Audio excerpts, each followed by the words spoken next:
When he's about 18 months old, we took him to the doctor. After that, he started putting his head through the sheetrock at our house.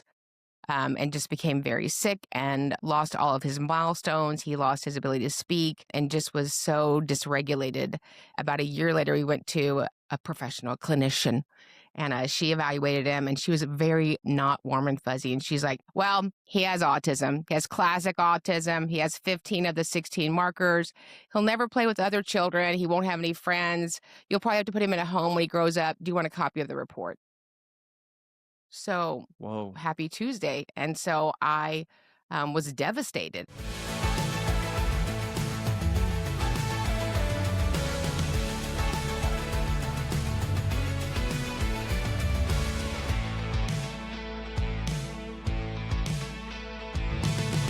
Hey, if you hang around here, we talk about finding your uniqueness and serving the person that you once were, exploiting your uniqueness in the service of others. We believe that if you have diluted focus, you get diluted results. And if you niche down and really focus on serving the person, whoever you can in the deepest way, you'll build a great business and a big personal brand. And today we've got a real life story of a brand builder, a friend, and someone who is changing the industry and in many ways changing the world. And she has done this exact thing. She has done what people refuse to do. She has narrowed down, she has focused in, she has leaned in terms of serving a topic and a market. And her topic, when you hear this, you're going to be like, whoa, that is very specific. And so I'm going to actually read this because I don't want to get it wrong about what her real expertise is. But I've invited her on the show. We're going to talk about her story about how she's building her personal brand. Okay, so listen to this. So Karen Mayer Cunningham is a nationally recognized special education advocate, speaker, and mediator with over 2 decades of experience guiding families and educators and professionals through the complexities of special education systems. So online, she is known as Special Education Boss. And this is such a narrow niche. So her expertise is in IDEA, Section 504, and disability advocacy. So she has a clear commitment to ensuring equitable access and meaningful outcomes for students with disabilities. So what does that mean? She helps parents and teachers and schools and students who are struggling with disabilities to create individual educational plans. She is the author of this brand new book, the Epic IEP, which is available from none other than Mission Driven Press. This woman is changing the world, dominating space, and get this, she has over 1 million followers online in this very, very specific vertical. She's a friend. She's a delight. You inspire me, Karen. Thanks for being here. No, thank you so much for having me, Rory. So tell us the story. We say you're most powerfully positioned to serve the person you once were. I feel like you are in so many ways a living, breathing, shining example of what we want to be about at Brand Builders Group and now Mission Driven Press. Tell us the story of how you got into this very specific spot that you occupy. Sure. So I had a perfect child. He was born, I think he got a 9 on his APGAR at the hospital. I think that's like an honor roll. And everything was great. And when he's about 18 months old, we took him to the doctor. After that, he started putting his head through the sheetrock at our house. And just became very sick and lost all of his milestones. He lost his ability to speak and just was so dysregulated. And we started this process of trying to find out what was going on with him. And about a year later, we went to a professional clinician. And she evaluated him, and she was very not warm and fuzzy. And she's like, well, he has autism. He has classic autism. He has 15 of the 16 markers. He'll never play with other children. He won't have any friends. You'll probably have to put him in a home when he grows up. Do you want a copy of the report? So Whoa. happy Tuesday. And so I was devastated. I knew there was something terribly, terribly wrong. And you said this is like he's 18 months, like he's not even 2 years old. He's like 2 years old at this point. And, I was searching for answers. And I remember getting in my car that day, just devastated, holding this report. And I thought, if me and Oprah and God can figure this out, we're going to figure this out. Because there is no way that is the destiny on his life. Like, not with me being his mother. That can't possibly be true. And so we started the process, and one of my friends told me that if you're speech delayed, you can start school as early as 3. I was like, fantastic.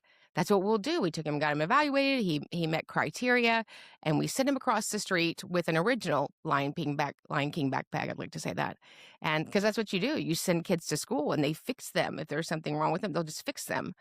And so he went to school, and a few weeks later, there was a knock at the door, and my husband called me at my salon, and sometimes I'm humorous, so he said, "I'm not kidding," which is probably a good intro for me, and he said, "There's somebody here from Child Protective Services, they've checked James for marks because he's been reported that we're harming him.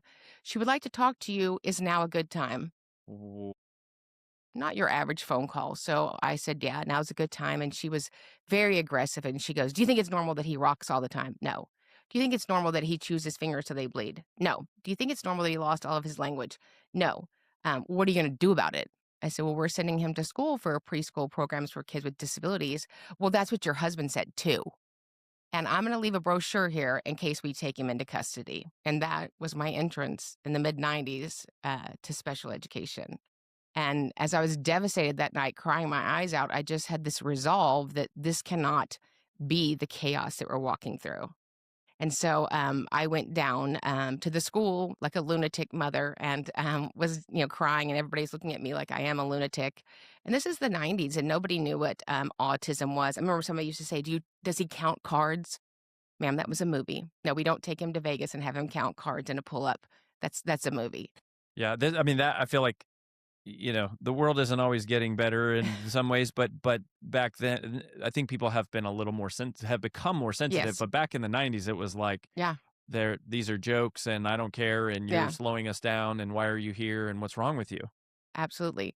And so somebody called us and reported us a second time, and at that point, I was like, "We're not doing this." And I drove down to, the child protective offices, and I don't recommend that anybody do what I did, and I had my cart, and every mom and dad and grandparent with a kid with a disability knows what I'm talking about. Your cart, it's your cart of paperwork, and I just rolled it down there, and I said, "I wanna see my case manager." Of course, it's not your case manager, and the police officer's like, "Okay." So we went up the elevator, and I walked down the hall, my representative from Child Protective Services, and I think she might have been 22 years old in one day, and here I am at her door, and I said, "Do you know anything about autism?" And she said, I think when I was a sophomore, I had a seminar." And I thought, "Are you my leader?" Hmm. And that was the first person that day that ever gave me a resource, and she handed me a card for MHMR of Travis County, and it's an agency that helps with kids with disabilities, and I thought, "Why am I in a Child Protective Service office, and the first person that resources me is this person?" And I, started finding out information and connecting with our state board of education, and I just became in love with these kiddos, in love with this law, and in love with, helping parents, and, that's how I got my entrance. But I this was started out of desperation. This wasn't a plan. This wasn't a this desire. This was a desperate situation. Yeah, My son needs help. absolutely. Nobody has. Where do I go? What do I do? Yeah, there was no direction, there was no help, and I thought, and it's very shame-based often when you have a child with a disability. Parents are ashamed that their child with a disability might be upsetting your birthday party or a Sure, church service or Christmas. sure. Yeah. Um, so you start this for your son. Yeah. At which point does it translate into, oh, other people are struggling with this and I could be useful to them? Just immediately. I remember at the beginning, I thought, "These people at the school, they know what to do, and they're plotting against me, and they won't do it." And the truth is, God bless teachers, and we love them. They went to school to teach. They went to school even to be special education teachers. We, as school districts, do not train our most valuable resource in school, teachers, about special education application, obligations, or duties. And so there were just a bunch of nice people trying to help my son, but if we don't know those requirements, you might be handicapping a child even more. And I just began helping people and helping them get it right. It was really bumpy at the beginning.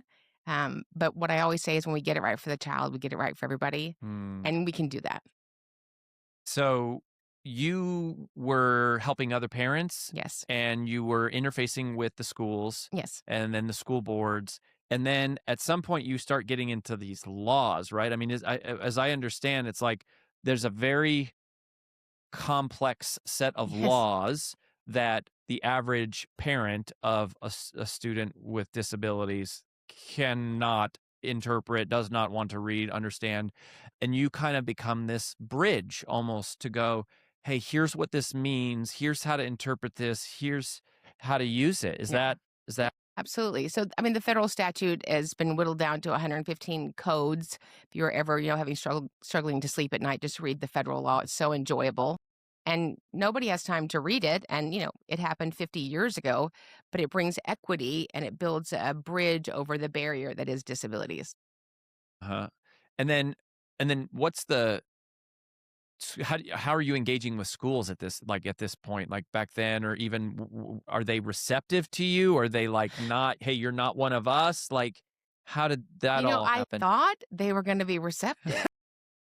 Well, right? And we thought there'd be an easier, softer way. We were wrong. I remember I always tell God that I wanted to be popular, and He said, "No, I was really looking for effective." And no, I was going for popular, because I'm coming into an agency, a bureaucracy, and they do things a certain way. Right. And if I bring you in January and we want funding for your child for disabilities, all that money was spent July 1st of the fiscal year.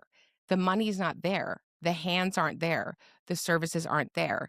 And so people were getting a child's individualized education program, but it was very baseline. It didn't have specificity. It wasn't tied to the child's unique circumstances. And so, my job is to walk alongside parents. I don't think there's a greater honor than to walk alongside a child's educational healing Mm. and make sure that what we provide to them in an Epic IEP changes their life for the next 80 years. So when did this become professional? I guess, it's like it starts personal.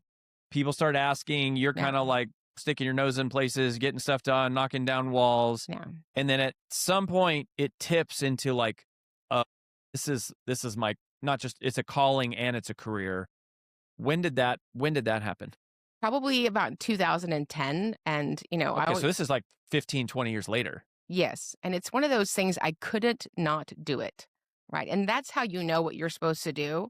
Like, you just couldn't not do it. If this wasn't a vocation, I would still want to equip teams and parents and advocates serving kiddos. I couldn't get it out of my bones. So you started your own business right out of the gate. At this point, you're like, other people need, and so your son now is out of the school system, Yeah. or right, Yeah. right. So that happens, and you realize, okay, there's a need here, Yes. and I can do this. And so is Special Education Boss born right away, 2010, and like, We didn't call it that, but yes, they invented this thing called social media. I don't know if you've heard of it. It's on the interweb. It was more of a panic. I wanted people, the masses, to know the truth. And there's so much misinformation in schools about special education. It's not malicious. It just is. Bob was trained by Carol, who was trained by Terry, who was trained by John. None of them know anything about special education law. hmm, And they're just sort of lumbering through it. And the specificity that you get with an Epic IP changes a child's entire life. It gives a family hope and it gives a child a future. And I think often we don't consider children with disabilities equal ROI on our investment. Kids with hmm. disabilities are probably not going to be a school board meeting photo op. But you know what? Those children have the same value as any other child. So did you get on social media right away? Is that where this all kind of I started? think I was looking back, and my original email was Karen Mayer 2000 at Yahoo. I felt like that had a flow to it. And I was just sort of, the mouth of the South, and I still am. I'm like, that's not true. This isn't true. This happened at my meeting. This is how you shut it down. And hopefully I'm a little more refined now. On social though. Oh, yeah. If I've got something to say, I'm just going to say it. Uh-huh. Yeah. I don't make it pretty and pristine. I make it powerful. Okay. So you were early to social media. Yes. Did you ever think you would have million No. followers? Oh, no, no, no, no, no, no. And it really exploded Friday, February 13th, 2020. And our governor came on the news and he said schools were closed down for the pandemic. And in that moment, I realized that I was unemployed. That's what I do. I go into school district 2 and 3 times a day serving families in person. I represent the family with the child with disability, and we go into the school and have the meeting. And I was like, "Oh my gosh, now I'm bankrupt, unemployed." And my 2 boys went down to Ace Hardware, and they got me this thing called an Ethernet cord. I don't know if they have them here in Nashville, but it takes the ether and the net, and then they're one accord. Uh-huh. And then I was like, "Go tell it on a mountain." And I would go live every weeknight at 9 o'clock because I felt like that's a good time with a little extra concealer. And I was like, "We're not doing this. We're not doing this." And then it just opened this bridge for me to serve families across the nation. Okay, so but that's like 10 years later. So you're saying for 10 years you were serving families like one at a time. Yeah. Drive to this school district, drive to this junior high, eat a can of Pringles, get to this school district, have a Red Bull, do it again And tomorrow. the parents are hiring you. Yes, schools are not wanting me to come in and, turn over the apple cart for some reason. So the parents are hiring you to help navigate and apply the law, make sure the school's applying the law, create a plan for Right. their kid, and that's Absolutely. that. But then when schools get shut down, you're like, oh, well, that just disappeared overnight, and that's really when you leaned into the to social and the internet. No, it didn't disappear, it exploded it. So now I'm serving families in the Kodiak Islands and Miami-Dade County on the same day. What you knew up until Yeah, that point absolutely. was like gone, Yes. and then all of a sudden it's like, oh, it's not gone. Yeah. It actually just Yeah. exploded. Yeah. And that's because you like grabbed the microphone and the Ethernet cable. But like you still didn't have a business. So did you have I mean, you didn't have a business. Your business model was My business was model was gone. like, I'm just gonna tell all these people, and then I started doing these little, trainings inside of a La Quinta on the freeway, and, 8 or 5 people Mhm. would come. Every Like, great speaker has a La Quinta story. the La Like Quinta, it's a yeah. part of the Yeah, yeah, no food, but, burnt coffee. uh-huh. Yeah, yeah, So you were hosting trainings. Okay, so yeah, so you're on social. So your whole business model now is gone. yeah. Um you take the mic, you start talking, and then you realize, okay, I'm just going to start selling. You're already doing a business to consumer model. Right. And then you just thought, okay, I'm going to basically do more of like an education versus like a consulting kind of Right, so relationship. I want to train other special education bosses. There's 8.5 million children in America with an IEP. We need advocates. Advocates don't exist for kids with disabilities. We need them. And so I'd go train, 8 people on the weekend with my binder that was 74 inches tall because I love a printout. Mhm. And they were like, "Oh, this is overwhelming. I can't do it." I was like, "Why not? What's overwhelming about it?" And so everything that I like is big, but if you're going to serve people, people do not buy what they need. People buy what they want. Sure. And if you don't know what they want and are able to give it to them in Mm. ways that are palpable and actionable, then you've just motivated them, right? Information with no application is motivation. I don't want to motivate you. I want to equip you. So I worked on refining that, which it is that I do for training. So what's your business? What's your actual business model today? Because again, part of the story is just inspiring what you do and who you do it for.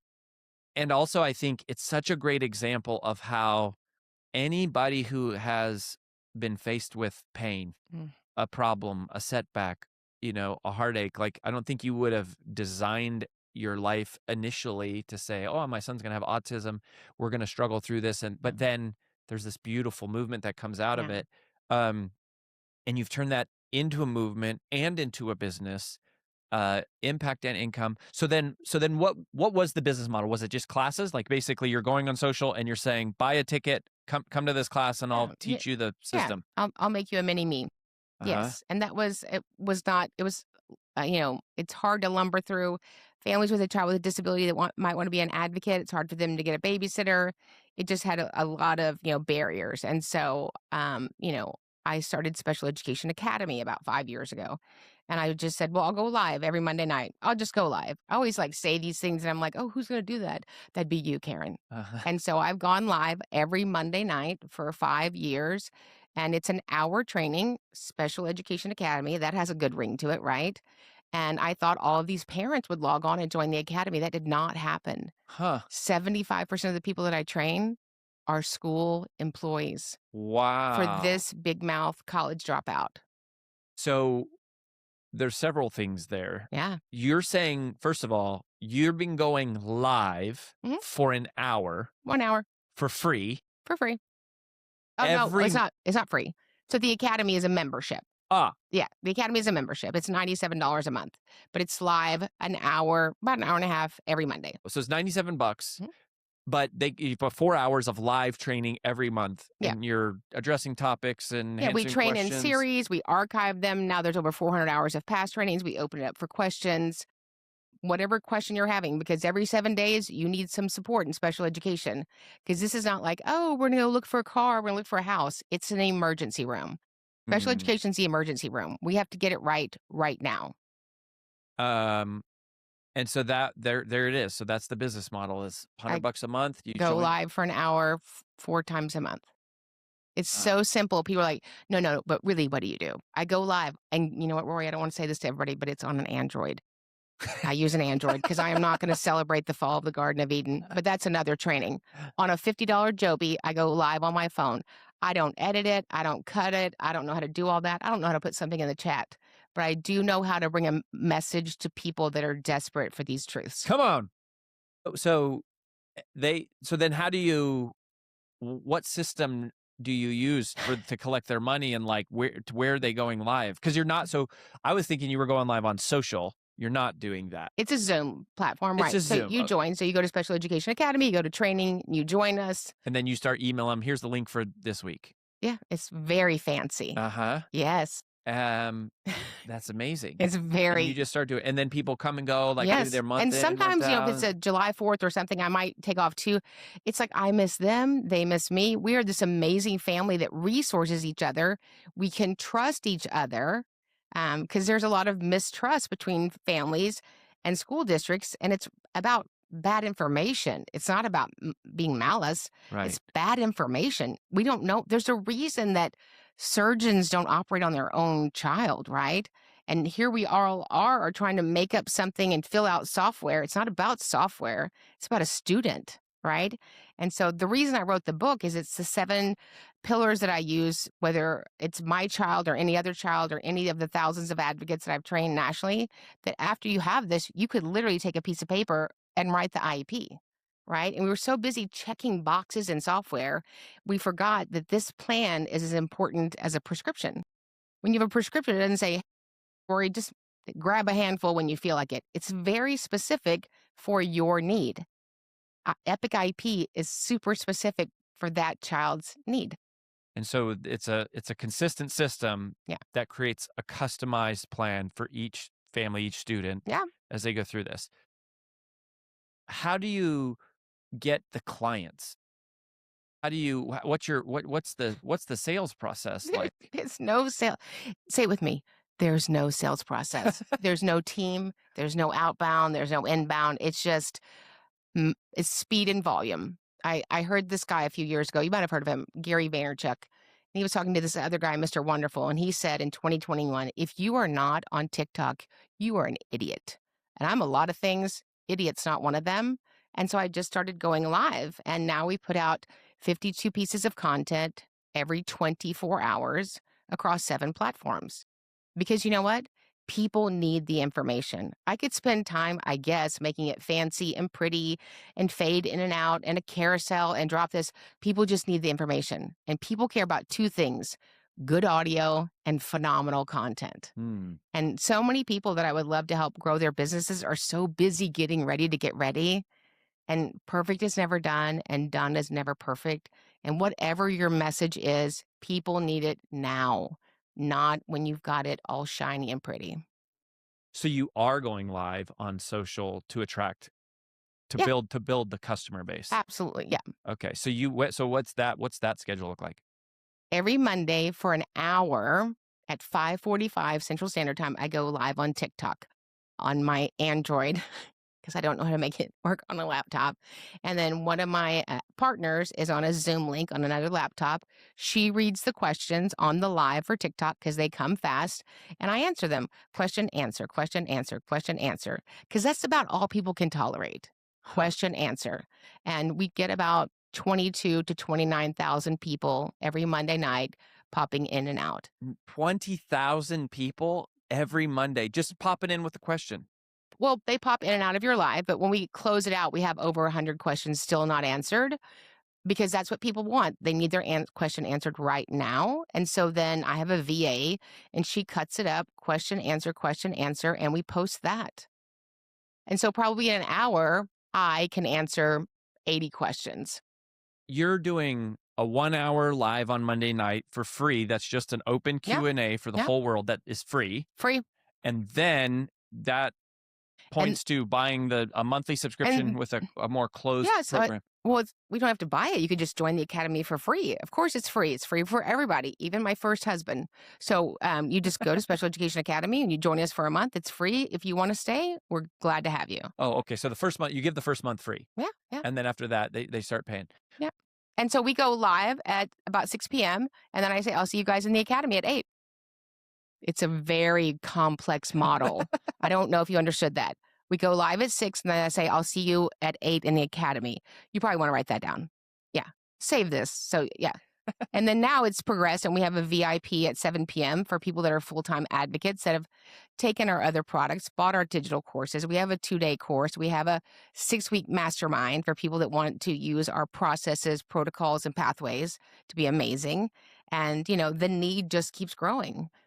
Yeah, so you're serving us a segment of those customers in a deeper way. Yes. But the main thing is just free live, and then See you at a 8. simple monthly, like, hop on here and Come on. rock and roll. Surely it didn't start with 20,000 people, so that's built up. That's It is built up. Yeah. over time.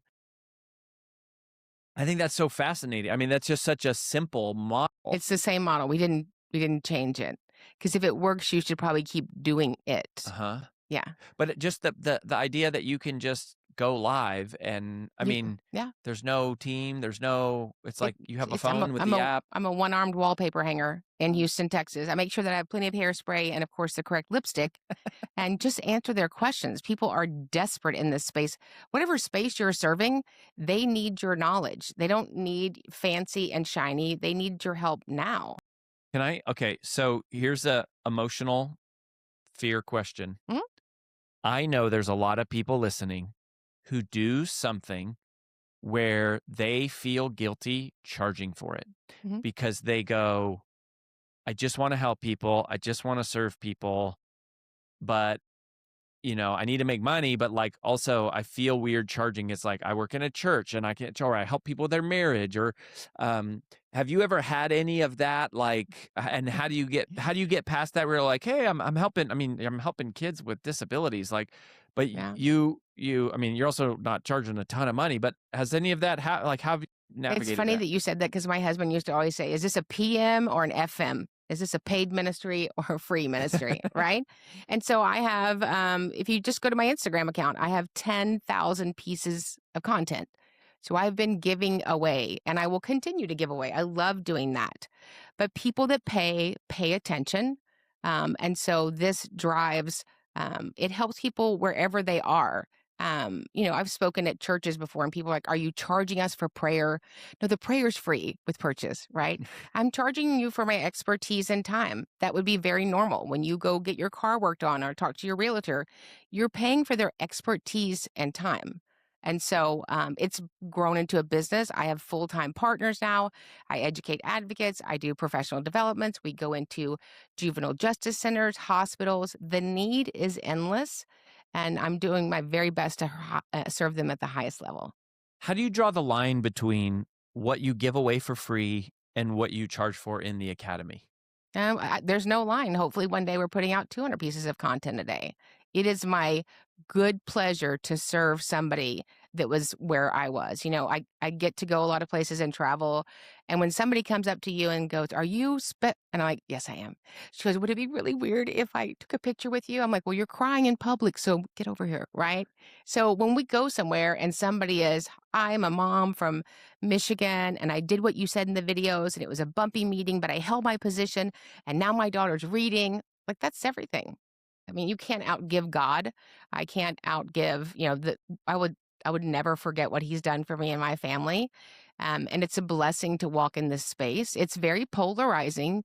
People either adore you or they're recoiled by you. I'll take them both.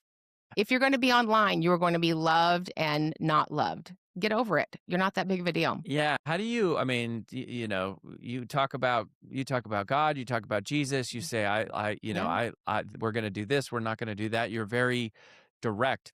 Do you not, you just don't worry about haters? They don't bother you? Like, I mean, how do you Yeah. deal with that? So I'm semi-grown and I'm 60.1 years old, heavy on the point one. People are going to like you or not like you. That has nothing to do with me. My job is to get up every day and try to walk through with the spirit of excellence. And I'm going to try to do a little bit better tomorrow. People are hurting. That's why they type. But if that's going to stop you from giving out your message, then you've already lost. The accolades and the put downs, neither one of them are probably really accurate. But I know that if I get up every day doing what God's called me to do, then I can put my head down on my pillow and know it's been a good day. This is so cool. And I know there's people listening right now that Yeah. go, I, I have what they might think is a very random or, narrow specific thing. Yeah. And it's like, there's so many people in the world, like you can access them at the push of a button, like push the button There's to a go button at the live. bottom. It says plus. That means you're adding to somebody's life. Yeah. I love that. But you're so busy thinking you're attractive. You know what's attractive about you? The anointing on your life and the way you share your message. That's what's attractive. So why did you join Brand Builders Group? Like, how did you how did you find us? Where were you? Because like you're crushing it, and I mean, you got way more followers than I do. Like Yeah. you're living this purpose. You're Yeah. helping people. You're making money. What was like? How did you even Yeah. hear about us? Shout out to Omar El Takari. Oh yeah, He's amazing. he And is amazing. I had downloaded on my Android a video. Then you can watch it on the plane. And I watched your video and I thought, this is who I'm supposed to work with. I don't know this guy, but this is who I'm supposed to work with. And I got on a call and I joined, and it's just been like a perfect puzzle piece.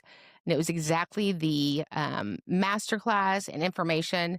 But the other thing is, you hold us to a high accountability. This is not some cheerleading group. We're not some fun club. And you want us to get to work. And I love the accountability that comes with having my monthly strategist. Hmm. Because we don't know if we get tomorrow. You need to put your head down and get to work. And this was the first group that I'd ever been a part of. And I've been a part of amazing groups and masterminds and phenomenal thought leaders and influencers and negotiators and business people. But this was the first time that I was like, you need to be big, be grown up, and finish what you said you were going to do. As you're talking, it is occurring to me that I think a lot of programs are structured towards like, how do you make money fast or how do you grow fast? Yeah. And I think you and I share a similar orientation that it's not about that. It's going, the clock is ticking on the people who need help and they need help right now. Like I'm driven by that same urgency. Mm-hmm. Like the urgency is not like, how do we make money today? It's going like, there's somebody out there and I don't know how long I'm going to be here and they need help right now. Right. And every moment that passes that I am not getting in front of them and helping them, it's like I feel like I'm underutilizing my life. Like I'm literally abandoning my anointing. Yeah. I'm not, and we do share that Yeah. because And I you clearly remember, have that. yeah, when we started the book process, and, amazing team at Mission Driven Press. And we had some pieces that I needed to finish. And somebody said we could push it back another 60 days. And I said, we cannot push it back another 60 days. Whoever is supposed to receive this amazing love story that I wrote them, this amazing testament, they need to have it right now. Look at this thing, the Epic IEP, a powerful playbook for parents, educators, and advocates navigating the special education process. This is so clear and so specific. One of our big philosophies is the moment you become clear on who you're serving, like every other downstream decision becomes clear. And I'm amazed because it's just like, this is just, I mean, I know there's 8 million, you said 8 million kids in the US. Just in the US alone. Now you have Yeah. a big international audience, but like thousands of people are pre-ordering this book. Yes. And it's like, there's not a lot of books on that. I mean, there's not a lot of There's books on none. the subject. There's actually none. So there's two kinds of books in this space, which I love. There's law books and evaluation books and protocols and rah, rah, rah, that are hundreds of pages long. And then there are books about the parent versus the school. There are not two sides of this table. There is one side. There's a child with exceptionalities that needs some services at school to be an amazing, ridiculously amazing adult. And we can do that when we write an Epic IEP. Yeah, that's the other thing. I mean, that phrase that you say, you got it on the cover here. This is so cool. So hiding behind the cover. When we get it right for the child, we get it right for everyone. That is the other thing about just the service orientation of Yes. this, to go like, stop being afraid of what people are going to say about you. Stop being concerned about getting the editing perfect. Stop. Yes. None of that has to do with helping the child. None of that has to do with you helping Mm-mm. your customer. And it's like, when you stay focused on serving that audience, it's like the rest just comes out, and there's an audience for everything. There's an But there's an audience for audience for everything. everything. I mean, when I first started with brand builders and my strategist, who's ridiculously amazing, Casey Dowdle, and he said, I love you, but your website, how do people find you? I'm like, I don't know. I don't know. I didn't have a great website. I didn't have a great message. I didn't have a landing page. I didn't have a funnel. I don't know what those things are. I had a back comb and some hairspray. But when you have a passionate mission that you are being authentic, people will find you. They will search you out. And how selfish to take your message to the grave. All right, I have two last questions. Well, three. Okay. So one, I want to talk about your expertise for just a second. If there happens to be somebody listening who is involved in a school or a family or a situation where there is a child with disabilities and they're living through that right now, what is the kind of the one biggest encouragement that you would have, that you go, you just need to know this, like as you're stepping in, you've now lived this personally, you've walked through it with other parents, you helped other schools, advocates, like, Yeah. what does that person need to know if they're sort of in that moment that you were when you first kind of got the news? Yeah, you're doing fine. You're doing a great job. God placed this child in front of you in your class. God placed this child, that you're the principal of this child, and God placed this child in your home to raise. And stop beating yourself up. Kids don't come with instruction books. If they did, I left all three of mine at the hospital. Parents of a child with a disability have an 88% chance of getting divorced. Oh man. And so the great thing about this thing called online connection and reach is that now we have a community for families with disabilities that had no community. If you and I have a child and something goes wrong with the tennis coach, we are down there at the field house. But people with a child with a disability, they can't leave. They can't go somewhere. And now we have this community to resource and equip each other and let them know, Mama, you're doing a great job. Grandma, you're doing a phenomenal job. New teacher, thank you so much for serving kids at the highest level. Where do you want people to go to get a copy of the Epic IEP? I want you to go wherever you get books and get one for you and get one for a friend and get a box of Kleenex. There's some emotional stories in there. At the end of every chapter, there's a checklist for parents and advocates and educators, because we are all at the table, but we have a different expertise and purview. But I say unequivocally, this book is going to change your life. All right. So then my last little question for you is, what would you say to the mission-driven messenger out there who feels the calling, but is struggling with the, like, I don't like social media. I don't want to sell to people. I'm not sure. I don't know how to write a book. I don't know all I know is I have a calling, but I don't know how to do anything else. And I don't know how to do anything of what all the rest of this is. I just have a calling, but I'm struggling to like get it out there, whatever that means. Make a commitment that you are the 6 o'clock news and just do the news. If you don't want to go live, record it on Zoom, record it on something, but put it out there. You can build the plane while you're flying it. And I doesn't sound like it's about somebody else. It's about you. This isn't about you. The gift that is inside of you, the message that's inside of you was never for you. It is for somebody else. And you just need to make the commitment and not waver from that. And I would say respectfully, stop treating this as a business. That's the biggest malarkey on the internet. Treat this as your job. Because if you don't show up at your job, you are fired. And if you treat this as a job and make the commitment and don't waver, waffle, or water it down, the reach that you will have and the way that you bless people will be limitless. Karen, for whatever it's worth, I'm so proud of you. Thank you. Uh, I think you haven't been in brand builders that long, right? Like 6 months. 16 months, Yeah. but you have this knack for, I'm going to find a way over, under, around, through. And Yeah. like, even in your personal life, I think this journey has really shaped and cultivated that in Right. you, of you're just like, I'm just not going to be stopped. Like, No. I'm going to find a way. And I love that. And I love your orientation towards service is Yes. so pure. Yeah. And I love the sense of urgency that you have Yes. Yes. of the people who need your help. They need it yesterday. And even when I'm training people, and I have lots of diverse people that I train, I love, love, love them all. I'm obsessed with people. I'm sort of the Cocker Spaniel octopus. If I like you, you're like, oh, that's a lot of Karen. And the first thing that I say in my trainings, and some of them are quite the investment, if you are not here to serve the IEP committee, please know that that's fine, but please get a full refund. Because I train people that are there to serve the IEP committee.